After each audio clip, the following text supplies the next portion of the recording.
నమస్కారం. ముఖ్యంగా green army వేంపాడుకు స్వాగతం.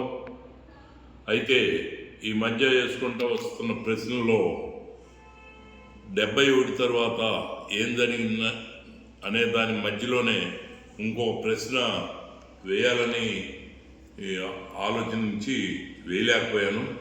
అదేమిటంటే 71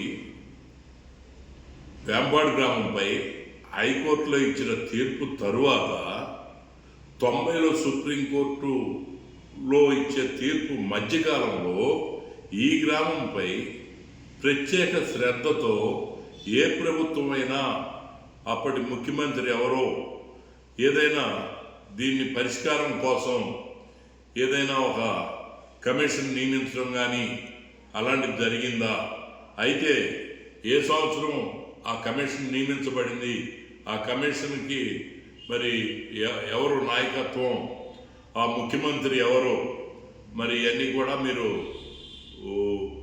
తెలుసుకుని దీనికి సమాధానం చెప్పినట్టయితే అది ఒక అందరికీ అర్థమవుతుంది. దాని తర్వాత మిగతా వివరం కూడా మాట్లాడవలసి ఉంటుంది. అది ఒకటి తెలియజేయాలని చెప్పి కోరుతూ సెలవు తీసుకుంటున్నాను. నమస్కారం.